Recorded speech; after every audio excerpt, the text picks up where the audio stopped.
Jake Morrison never believed his life would change in a single moment. He worked as a scientist in Seattle, studying the mysteries of space and time. His job involved running tests with massive machines that could break apart tiny pieces of matter. Most days were boring, filled with numbers and computer screens. But Jake loved his work because he wanted to understand how the universe really worked. On a Tuesday evening in late autumn, Jake stayed late at the lab. Rain pounded against the building above while he worked 3 floors underground. His coworkers had all gone home hours ago. The facility was quiet except for the hum of machines and the clicking of his keyboard. Jake had been working on the same experiment for 3 years. He wanted to find tears in the fabric of space itself. Other scientists thought he was crazy. They said such things were impossible to detect. But Jake refused to give up. Tonight he felt certain he was close to a breakthrough. He adjusted the settings on the particle accelerator. The machine stretched across the entire laboratory, a metal tunnel filled with electromagnetic coils. Jake increased the power output by 15%. His hands trembled slightly as he typed in the final commands. This was more power than he had ever used before. The machine roared to life. Lights flashed across the control panel. Jake watched the monitors carefully, his heart beating fast. The readings looked good. Energy levels climbed higher and higher. Everything seemed perfect. Then warning alarms started screaming. Jake's eyes went wide as he saw the power surge beyond safe limits. He reached for the emergency shutdown button, but it was too late. A massive pulse of energy shot through the accelerator, creating something that should not exist.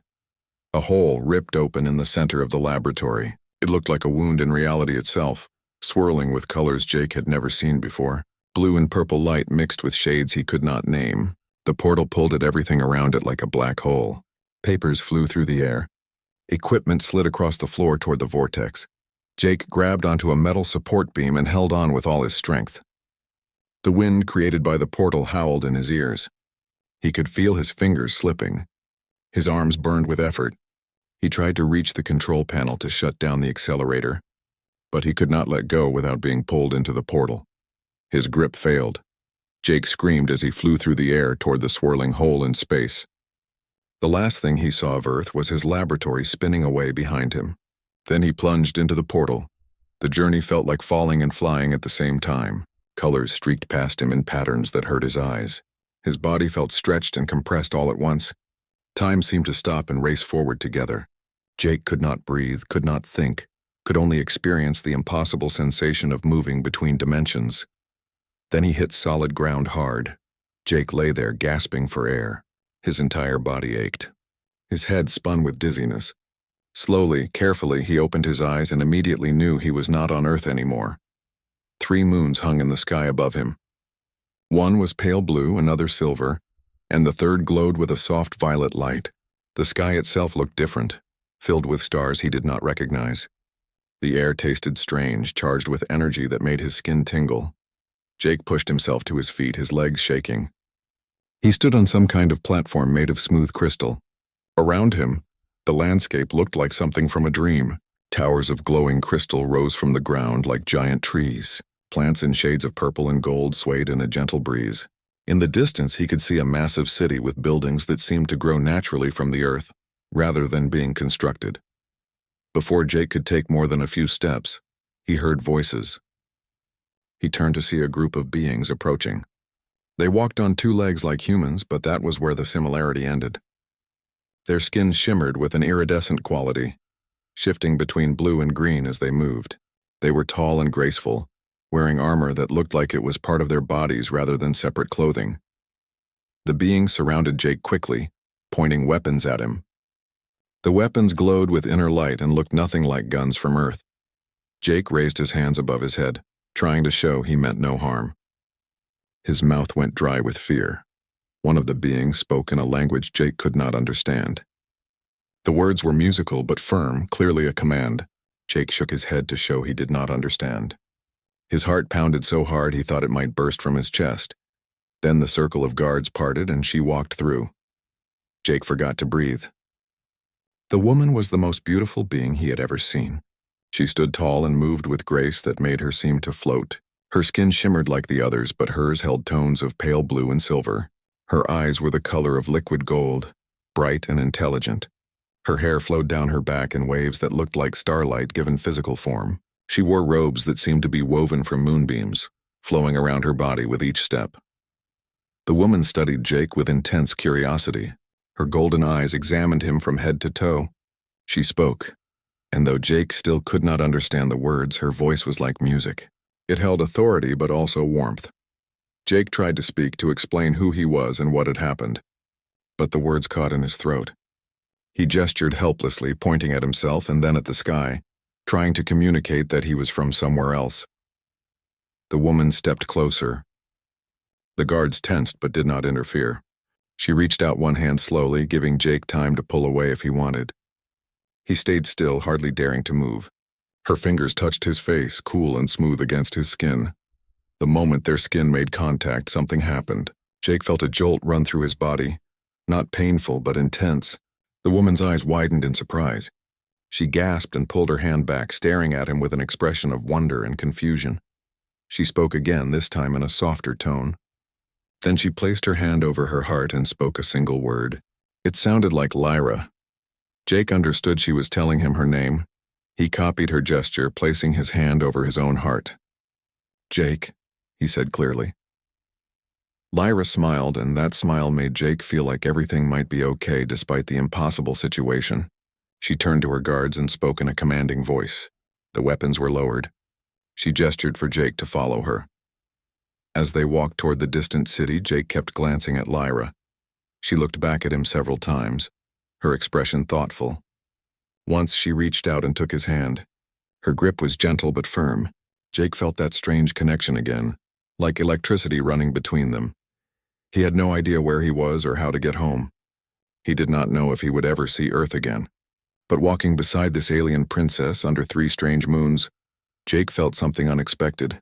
He felt like maybe, just maybe, he was exactly where he was supposed to be. The city grew closer with each step. Jake could see now that it was enormous, stretching for miles in every direction. The buildings were works of art, each one unique and beautiful. Gardens seemed to float in the air between structures. Bridges made of pure light connected different sections. Lyra led him through massive gates that opened at her approach. People stopped and stared as they passed. Jake heard whispers and saw pointing fingers. He was clearly something these beings had never seen before. They entered the largest building, a palace that took Jake's breath away. Inside, everything glowed with soft light. The walls were translucent, showing chambers beyond filled with more wonders. Lyra brought him to a set of rooms and indicated that these would be his. Before she left, Lyra touched his face again. She spoke words Jake still could not understand, but he heard the promise in her voice. She would protect him. She would help him. And somehow Jake knew that his life would never be the same. Jake woke up in a bed that adjusted itself to his body.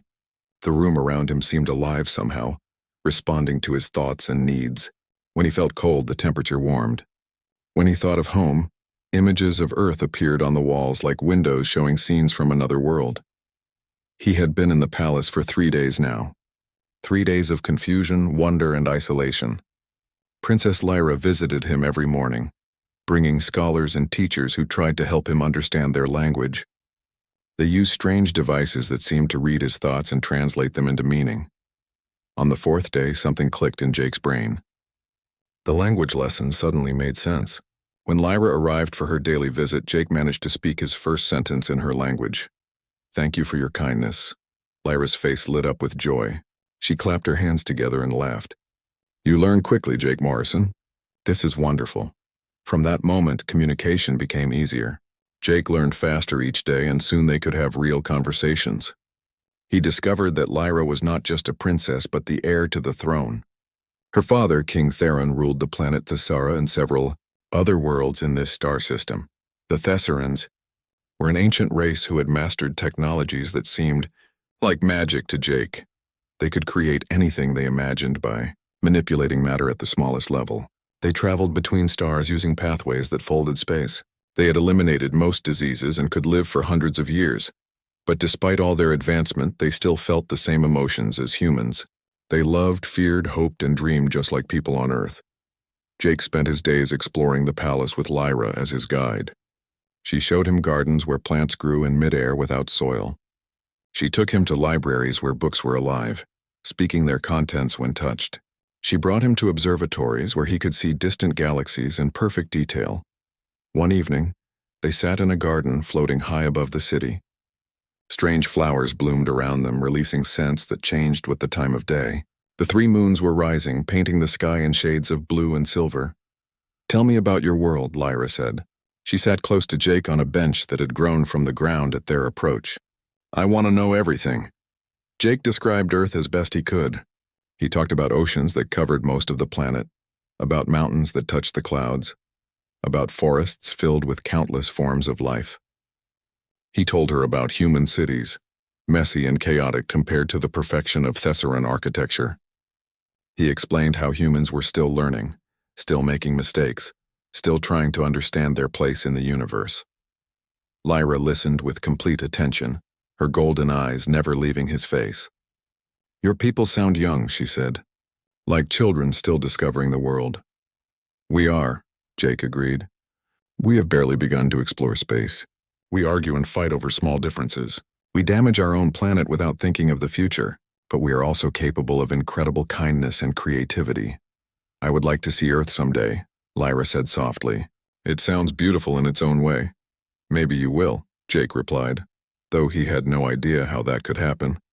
The portal that brought him here had closed immediately. He was trapped on Thessera with no way home. Lyra seemed to read his thoughts. "You miss your world." "I do. I miss my family, my friends. They probably think I am dead. My parents will be devastated." Jake felt his throat tighten with emotion. "I just disappeared without any explanation." Lyra reached out and took his hand. Her touch was cool and comforting. "Our scientists are studying the energy signature from your arrival. They believe it may be possible to recreate the portal, but it would take time, perhaps years." "Years?" Jake felt his heart sink. "I am sorry. I wish I could send you home tomorrow." Lyra looked down at their joined hands. "But I confess something to you, Jake. Part of me does not want you to leave at all." Jake turned to face her fully. "What do you mean?" Lyra met his gaze, and he saw vulnerability in her golden eyes. "When you arrived, when I first touched you, something happened to me. My people have legends about soul connections, bonds that form between certain individuals. These connections are rare and powerful. I felt that bond with you, Jake Morrison." "I felt something too," Jake admitted. "I thought I was imagining it. You are not. The bond is real. It means we are connected in a way that goes beyond normal understanding." Lyra squeezed his hand. "I know this is difficult for you to hear. You did not ask for this, but I cannot deny what I feel." Jake did not know what to say. Part of him wanted to run from this complication. He barely knew this alien princess. How could he be bonded to her in some mystical way? But another part of him, a deeper part, recognized the truth in her words. He did feel connected to Lyra in a way that made no logical sense. "What does this bond mean?" he asked carefully. "It means we are meant to be together, that our lives are intertwined by forces greater than ourselves." Lyra smiled sadly. "But I will not force you to accept it, Jake. If you wish to return to Earth when the portal is ready, I will not stop you, though it will cause me great pain." They sat in silence for a while, watching the moons climb higher in the sky. Jake felt torn between 2 worlds, 2 lives, 2 possible futures. The peaceful moment was interrupted by a guard who approached and bowed to Lyra. He spoke quickly in urgent tones. Lyra's expression changed, becoming formal and distant. "I must go," she told Jake. "There are matters of state I must attend to." "What kind of matters?" Lyra hesitated. "My parents wish to discuss my marriage arrangements." "Marriage?" Jake felt a jolt of surprise. "To who?" "To Prince Kellen of the Northern Territories. It is a political alliance that has been planned since I was young." Lyra stood, pulling her hand from Jake's. "Do not worry about this. It is complicated," but Jake could see the distress on her face. "Do you want to marry him?" "What I want has little to do with it. I am the crown princess. My duty is to my people, not to my own desires." Lyra looked at him with an expression that made Jake's heart ache. "I must go. We will speak more tomorrow." She left quickly, her robes flowing behind her. Jake sat alone in the floating garden, his mind spinning with new information. Lyra was supposed to marry someone else. A prince of her own people, someone appropriate for her station. Not a human scientist from a primitive world. Jake spent a restless night thinking about everything. He realized that he was developing feelings for Lyra that went beyond gratitude or friendship. When he imagined her marrying this Prince Kellen, jealousy burned in his chest. But what right did he have to feel that way? He was a guest here, an alien with no place in Thessaran politics or society. The next morning, Lyra did not come for her usual visit. Jake waited all day, but she never appeared. He asked the servants who brought him food, but they only bowed and left without explanation. On the second day of her absence, Jake decided to find her himself. He left his rooms and wandered through the palace corridors. Servants and guards stared at him but did not stop him. He climbed stairs and crossed bridges of light, searching for any sign of the princess. He finally found her in the highest tower of the palace. She stood at a window looking out over the city. She did not turn when Jake entered. "You should not be here," she said quietly. "You disappeared. I was worried." Jake approached carefully. "What happened?" "Prince Kellen has arrived. He is here in the palace beginning his formal courtship." Lyra's voice was flat, emotionless. "My parents are pleased. They believe this alliance will prevent war with the northern territories. And what do you believe?" "I believe I am trapped by duty and expectation." Lyra finally turned to face him. Her eyes were red as if she had been crying. "I am sorry, Jake. I should not have spoken to you of bonds and connections. It was unfair to burden you with my feelings when I have no freedom to act on them." Jake crossed the room and took her hands in his. "You are not the only one with feelings, Lyra. I have been trying to deny it, but I cannot anymore. I care about you, more than I should considering I have only known you for days." "The bond works quickly," Lyra whispered. "It recognizes what our minds are too slow to accept. Then what do we do?" "I do not know. I have never felt so helpless." Lyra leaned forward, resting her forehead against Jake's chest. "I am the princess of an advanced civilization, and yet I cannot control my own life." Jake wrapped his arms around her, feeling her body tremble. "We will figure something out. There has to be a way." But even as he spoke the words, Jake wondered if he was making a promise he could not keep. He was one human against an entire culture, an entire system of politics and tradition. What could he possibly do to change Lyra's fate? Prince Kellen arrived at the palace with great ceremony. His ships filled the sky, gleaming vessels that reflected the light of the three moons. His entourage included hundreds of nobles, servants, and guards. It was a display of power meant to impress and intimidate. Jake watched the arrival from a balcony with a hollow feeling in his chest. He knew he had no right to feel jealous or angry. Lyra belonged to this world, to these people. He was just a visitor, an accident of science who had no place in the politics of an alien civilization. The formal welcome ceremony took place in the great throne room of the palace. Jake stood among the crowd of courtiers trying to remain invisible, but his human appearance made that impossible. People stared and whispered as he passed. King Theron sat on a throne that seemed carved from a single massive crystal. Queen Mara, Lyra's mother, sat beside him on a throne of equal magnificence. Princess Lyra stood to the side, dressed in formal robes that sparkled with embedded lights. Her face was calm and composed, showing no emotion. Prince Kellen entered with confident strides. He was tall, even for a Thessaran, with skin that shimmered in deeper shades of blue than most of his people. His features were sharp and handsome by any standard.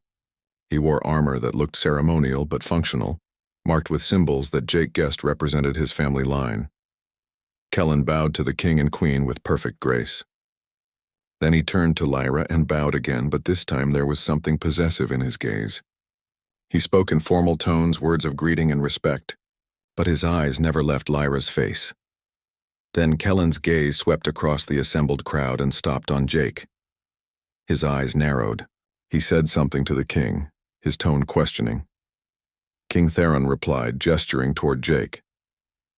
The king's words were too quiet for Jake to hear, but he saw Kellen's expression harden.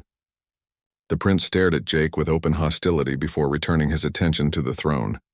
After the ceremony ended, Jake tried to slip away quietly, but Kellen intercepted him in one of the palace corridors. Two guards flanked the prince, their hands on their weapons. "So you are the human," Kellen said. His voice was smooth but cold. "I have heard much about you. Have you?" Jake tried to keep his voice neutral. "Yes. The alien who appeared from nowhere and captured the princess's attention." Kellen stepped closer, using his height to loom over Jake. Tell me, human, what skills do you possess that warrant such favor? What can a primitive being from a backward world offer to our advanced society? Jake felt anger rise in his chest but forced it down. I am a scientist. I study quantum physics and dimensional mechanics. How fascinating. And I am sure our own scientists find your crude understanding of these subjects quite amusing. Kellen smiled, but there was no warmth in it. You should know that Princess Lyra is promised to me. Whatever interest she has shown in you is merely curiosity about an exotic creature. It will pass. That is for Lyra to decide, not you or me, Jake said firmly. Kellen's smile vanished. You dare speak her name so casually? You forget your place, human. I know exactly where I stand. Do you? I wonder. Kellen leaned closer, his voice dropping to a dangerous whisper. Let me make something clear. You are an obstacle to an important alliance. My marriage to Lyra will unite our territories and bring peace to potential conflict zones. Your presence here threatens that peace. I am not trying to threaten anything, yet you do simply by existing. Kellen straightened.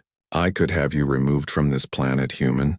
There are ways to open portals to other dimensions. I have resources and connections that the royal family does not. I could send you back to your world. Jake's heart jumped at the possibility. Why would you help me?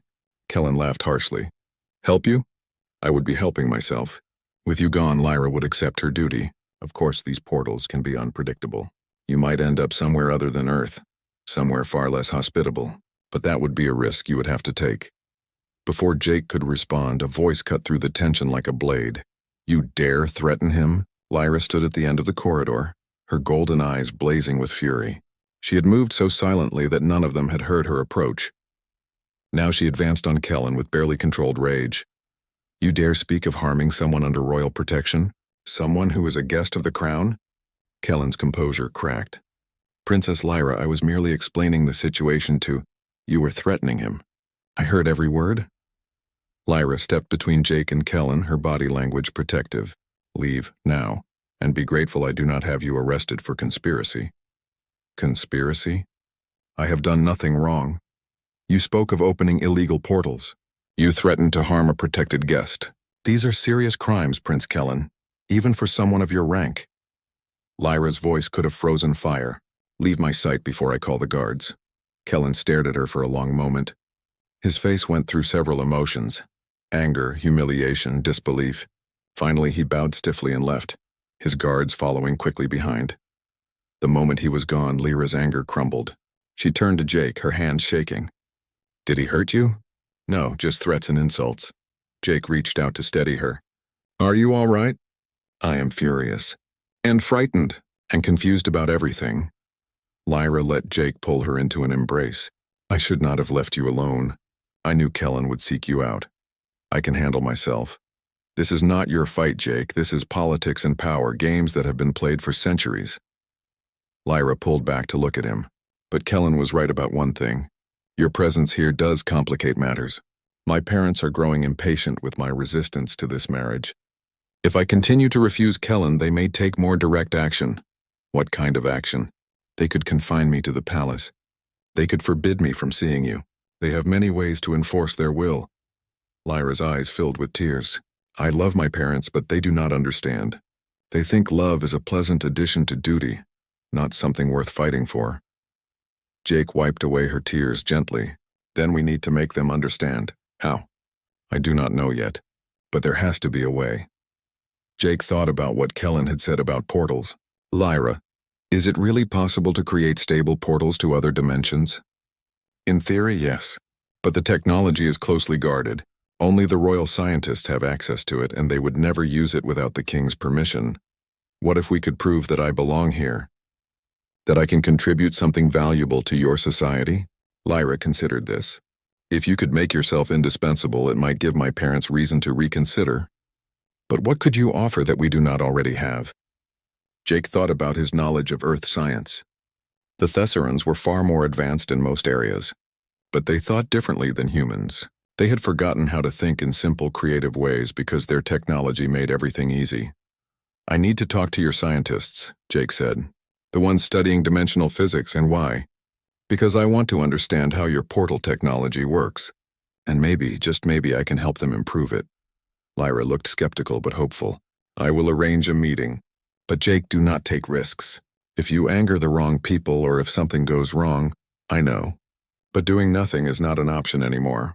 I refuse to let Kellen or anyone else separate us without a fight.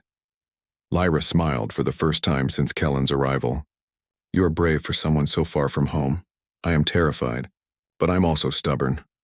She kissed him then, a brief touch of lips that sent electricity through Jake's body. When she pulled back, her expression was determined. We will find a way, Jake Morrison. I swear it. I will not let duty destroy what we have found. Over the following days, Jake began working with the Thessaran scientists. The chief researcher, an old scholar named Voren, took interest in Jake's ideas.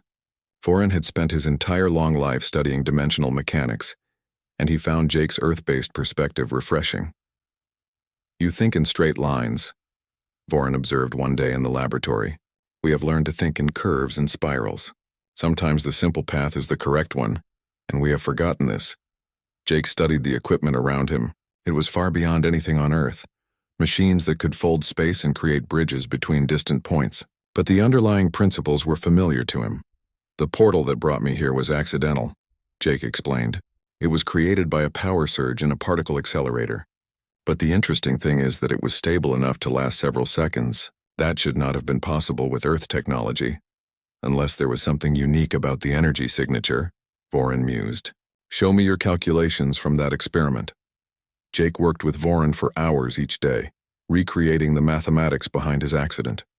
They began to understand why the portal had formed and how it might be recreated intentionally. It was slow work, requiring Jake to learn Thessaran scientific notation and methods, but progress was being made. Meanwhile, Kellen continued his courtship of Lyra. Jake tried to avoid seeing them together, but the palace was only so large. He would catch glimpses of them walking in gardens or sitting at formal dinners. Each sight was like a knife in his heart. Lyra came to Jake's rooms late one night, slipping past guards and servants. She looked exhausted and sad. Kellen grows more insistent, she told him. He wants an answer about the marriage.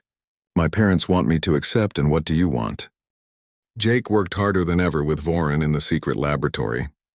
They met late at night when the palace was quiet, working by the light of glowing instruments and holographic displays. What they were attempting was dangerous and possibly illegal. Creating a working portal without the king's permission could result in serious consequences. But Jake needed to know he had a choice. That he could return to Earth if he wanted. Only then would staying with Lyra be a real decision instead of accepting captivity. You understand what this means? Voren asked one night as they calibrated delicate equipment. If we succeed in opening a stable portal to your world, you could leave Thessara forever. I understand, Jake said quietly. And yet you work toward this goal. Why? Jake paused in his work, considering the question. Because love without freedom is not really love.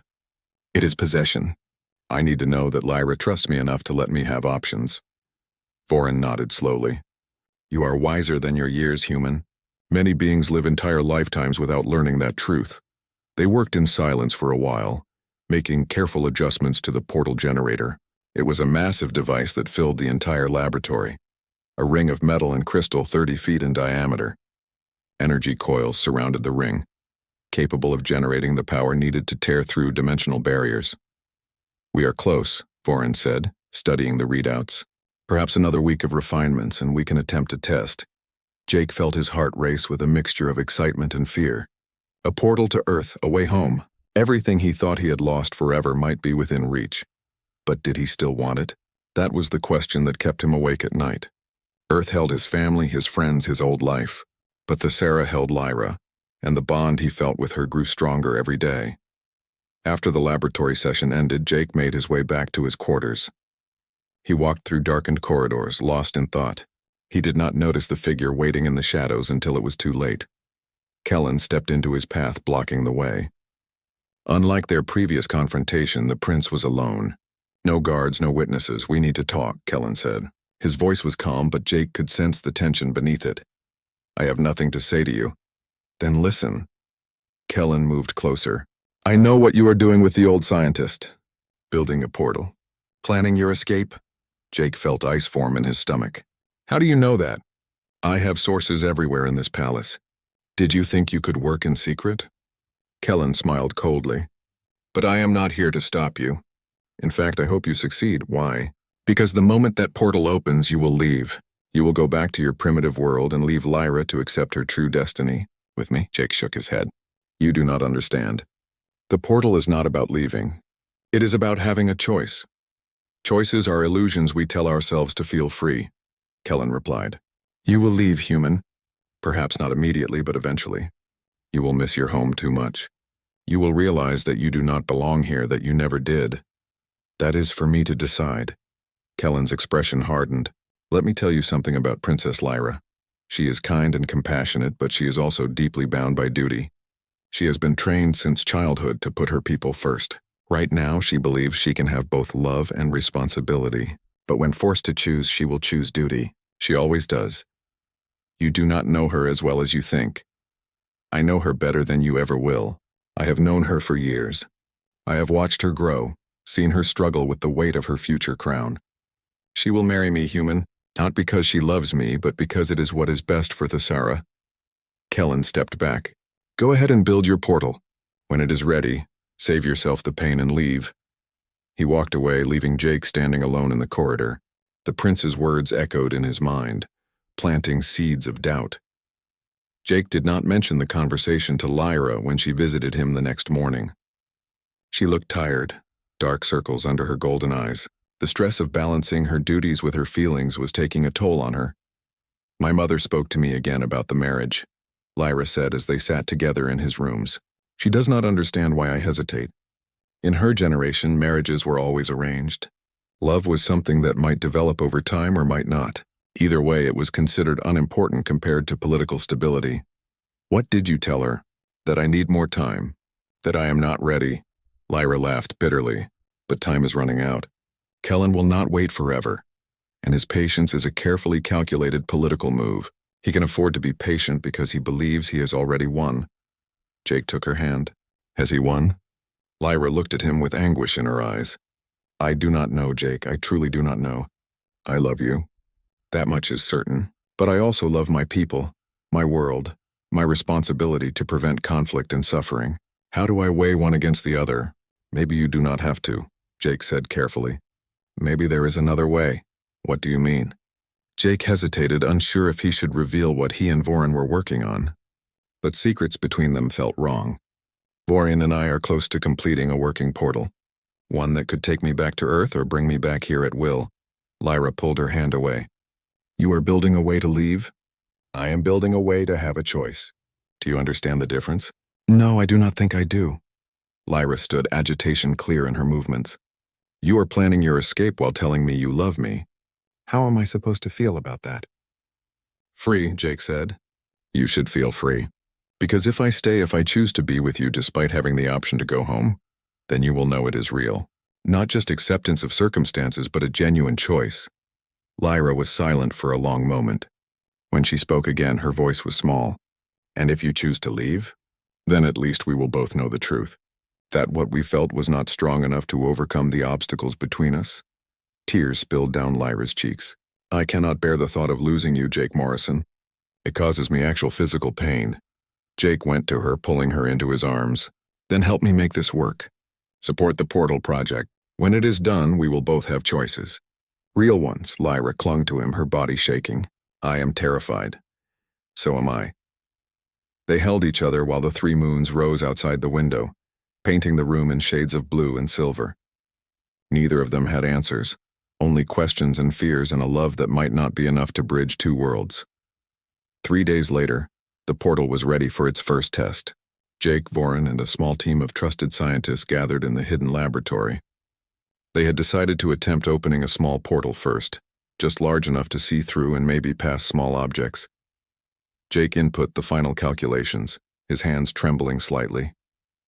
Everything they had worked for came down to this moment. If the portal failed, they would have to start over. If it succeeded but proved unstable, it could be dangerous. If it worked perfectly, then Jake would have to face the most difficult decision of his life. Initiating power sequence, Vorin announced. The machines hummed to life, energy building in the coil surrounding the metal ring. The air inside the ring began to shimmer and distort. Colors swirled, blue and purple in shades that should not exist in normal space. The portal was forming, reality tearing open like fabric under stress. Then it stabilized. A circular window appeared, showing a view of Jake's laboratory on Earth. His equipment was still there, covered in dust but intact. The portal had connected to the exact moment and place of his departure. "We did it," Jake whispered in awe. Voran smiled, his old face creasing with pride. "Yes, we did. "The portal is stable and can be maintained indefinitely. We could even expand it to allow passage of larger objects or people." Jake stared through the window at his old world. He could see his desk, his notes, his coffee mug still half full. Everything was exactly as he left it. He could step through right now and be home in seconds, but he did not move. He thought of Lyra, of her golden eyes and the bond they shared. He thought of the wonders he had seen on Thesara, the beauty of this alien world that had become strangely familiar. He thought of the choice he now had to make. Behind him, someone gasped. Jake turned to see Lyra standing in the doorway of the laboratory. She must have followed him, worried about what he was doing. Now she stared at the portal with wide eyes. "It works," she said simply. "Yes." Lyra walked closer, looking through the portal at Earth. "Your world looks different than I imagined. More ordinary." "It is ordinary, but it is home." She looked at him and Jake could see the question in her eyes, the fear, the uncertainty. "Are you going to leave?" she asked. Jake looked at the portal, then back at Lyra. "I do not know yet, but now at least I have a real choice to make." Jake stood before the portal for hours, just staring at his old laboratory on Earth. Part of him wanted to jump through immediately, to return to the familiar world he had lost. But another part, a growing part, held him back. Lyra stayed with him in the hidden laboratory, sitting quietly while he wrestled with his thoughts. She did not try to influence his decision. She simply waited, her presence a silent reminder of everything he would be leaving behind. Finally, Jake turned away from the portal. "I need time to think." "I understand," Lyra said softly. "This is not a choice that should be made quickly." They left the laboratory together, leaving Voran to maintain the portal. As they walked through the palace corridors, Jake felt the weight of his decision pressing down on him. Every step felt heavy with consequence. Over the next few days, Jake tried to imagine both futures. In one, he returned to Earth, resumed his work, reconnected with family and friends. Life would return to normal, or as normal as it could be after such an experience. But he would lose Lyra forever. The bond between them would remain, an ache that would never fully heal. In the other future, he stayed on Thesara. He would be with Lyra, explore this incredible world, contribute to science in ways impossible on Earth. But he would never see his parents again, never walk on Earth's beaches or climb its mountains. He would be forever cut off from his origins. Both futures held joy and loss. Neither was perfect. That was what made the choice so difficult. Then everything changed. Jake was in the palace library, reading about Thessaran history, when alarms began blaring. The sound was deafening, echoing through the halls. People ran in panic, guards shouted orders, and the lights flickered ominously. Jake ran toward the throne room, pushing through crowds of frightened courtiers. He found chaos. Guards in armor rushed to defensive positions. King Theron barked commands while Queen Mara tried to calm the panicking nobles. Lyra stood near her father, her face pale. When she saw Jake, relief flashed across her features. She hurried to him. "What is happening?" Jake demanded. "Kellen," Lyra said grimly. "He has betrayed us. He allied with rebel factions from the northern territories. They are attacking the capital." As if to emphasize her words, an explosion rocked the palace. Windows shattered, raining crystal shards. People screamed and dove for cover. "We need to get to safety," Jake said, pulling Lyra toward a side exit. "No, I must stay with my parents. This is my duty." Another explosion, closer this time. The floor shook beneath their feet. Jake could hear weapons fire in the distance, the distinctive sound of Thessaran energy weapons. King Theron's voice rose above the chaos. "All citizens are to evacuate to the shelters. Guards, establish defensive perimeters. We will not let these traitors take our city." But Jake could see the situation was desperate. The attack was coordinated and overwhelming. Kellen had planned this carefully, striking when the palace was least prepared. An idea struck Jake with sudden clarity. The portal. Lyra looked at him in confusion. What? The portal Vorin and I built. We can use it, not to escape, but to bring help. Understanding dawned in Lyra's golden eyes. You mean to bring reinforcements from other territories? Exactly. If we can open multiple portals simultaneously, we can bypass Kellen's siege and bring in troops from your allies. That would require enormous power and precise calculations. It might not work. Do we have a better option? Lyra glanced at her parents, at the guards struggling to hold back the attackers, at the city burning outside the windows. No, we do not. They fought their way to the hidden laboratory through corridors filled with smoke and debris. Twice they had to hide from rebel soldiers. Once Jake had to use a fallen guard's weapon to defend them, the unfamiliar energy weapon nearly backfiring in his hands. When they reached the laboratory, they found Vorin protecting the portal equipment from a group of soldiers. The old scientist was injured, blood leaking from a wound in his side, but he had managed to drive off the attackers. Thank the stars you are here, Vorin gasped. They were trying to destroy the portal generator. We need to expand it, Jake said, already moving to the control panel. Can you help?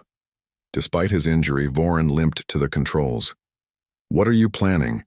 Jake explained quickly while his hands flew across the interface. It was risky, perhaps insane. They would need to open not one portal, but multiple portals to different locations across the Sara. Each portal would require precise coordinates and massive amounts of energy. One mistake could create unstable rifts that might destroy the entire palace. But they had no choice. Lyra contacted her father using a communication device, explaining the plan. There was a pause. Then the king's voice came through, strained but determined. Do it. We trust you. Jake input the coordinates for allied territories, places where loyal forces could respond quickly. Vorin managed the power distribution while Lyra monitored the structural stability of the portals. It took all three of them working in perfect coordination. The portal generator roared to life, drawing more power than it was designed to handle. Warning alarms screamed as energy levels climbed into dangerous territory. The single portal expanded, then split into multiple smaller portals arranged in a circle. Through each portal, Jake could see different parts of the Sara. Military bases, training facilities, allied strongholds. Lyra sent urgent messages through each portal, calling for immediate reinforcement. The response was swift. Within minutes, soldiers began pouring through the portals. Hundreds, then thousands of reinforcements appeared in the palace, ready to fight. The tide of battle began to turn. Jake, Lyra, and Vorin maintained the portals for hours, keeping them stable while troops and supplies flowed through. It was exhausting work, requiring constant adjustment and recalibration. Sweat poured down Jake's face as he fought to keep the portals from collapsing. Finally, word came that Kellen's forces were in retreat. The rebellion had been crushed. The prince himself had been captured trying to escape in a stolen ship. Jake let the portals close one by one, carefully managing the shutdown to prevent any explosive backlash. When the last portal flickered out of existence, he collapsed to the floor, completely spent. Lyra knelt beside him, exhausted but triumphant. You did it. You saved us. We did it, Jake corrected. All of us together. In the days following the battle, Jake became a hero to the Thessaran people, the human who had used his knowledge to save their world. King Theron summoned him to the repaired throne room for a formal audience. Jake Morrison, the king said, his voice carrying across the hall. You have shown courage, intelligence, and loyalty beyond what we could have expected from any guest. You saved countless lives today. Jake bowed respectfully. I only did what needed to be done. You did far more than that. You proved yourself worthy of a place in our society, not as a guest or curiosity, but as one of us. The king paused, his expression becoming less formal. My daughter has told me of the bond you share. I confess I did not understand at first. I thought it was foolishness, infatuation with the exotic, but I see now that I was wrong. Lyra stepped forward, taking her place beside Jake. Her hand found his and squeezed tight. King Theron continued, I will not force my daughter into a marriage she does not desire. Prince Kellen has proven himself unworthy through his treachery. If Lyra chooses you, Jake Morrison, then you have my blessing. Jake felt his heart soar, but one question remained. Your Majesty, there is something you should know. The portal I built can take me back to Earth at any time. I have the freedom to leave. I know. Vorin told me. The king smiled. And that makes your choice to stay, if you make it, all the more meaningful. Jake turned to Lyra. This was it. The moment of truth. He had the portal. He had her parents' blessing. All that remained was for him to decide. I have thought about this constantly since the portal opened, Jake said. I have imagined every possible future, weighed every option, and I have realized something important. What is that? Lyra asked, her voice barely above a whisper. Home is not a place. It is not a planet or a building. Home is where you choose to build your life, where you find meaning and love and purpose. Jake lifted her hand to his lips. You are my home now, Lyra. This world, these people, this future we could build together. That is what I choose. Tears streamed down Lyra's face. Are you certain? You would give up Earth, your family, everything you knew? I am not giving it up completely. The portal exists. I can visit Earth, bring my parents here to meet you, bridge both worlds. But my life, my heart, my future, those belong here. With you. Lyra threw her arms around him, laughing and crying at once. I love you, Jake Morrison. I swear I will spend my life making certain you never regret this choice. I could never regret choosing you. The throne room erupted in cheers. Even the normally reserved King Theron smiled broadly. Queen Mara wiped tears from her eyes.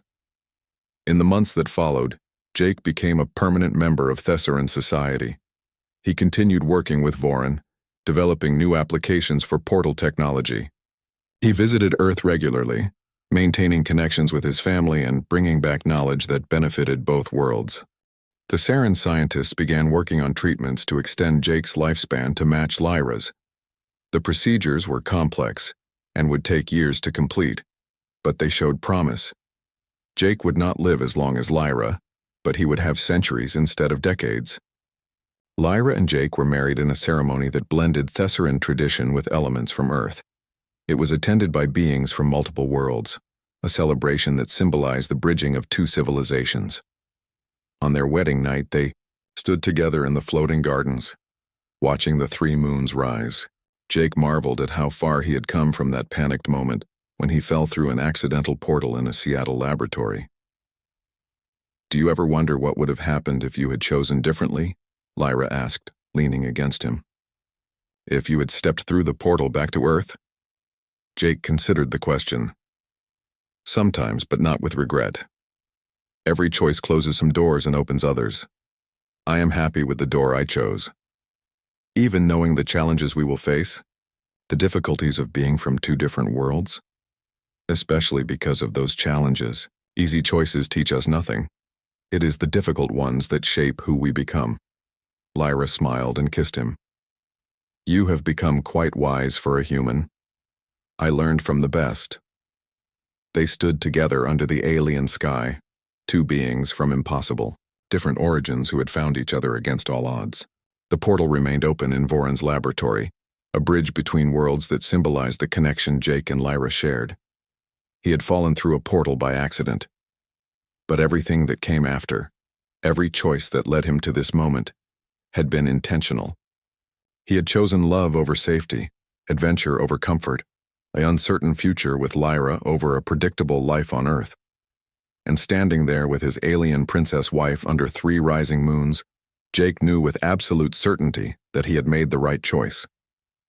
The portal had taken him to her world, and she had sworn he would never leave her side. But the truth was even better than that. He did not want to leave. Not now, not ever. Because he had finally found where he belonged,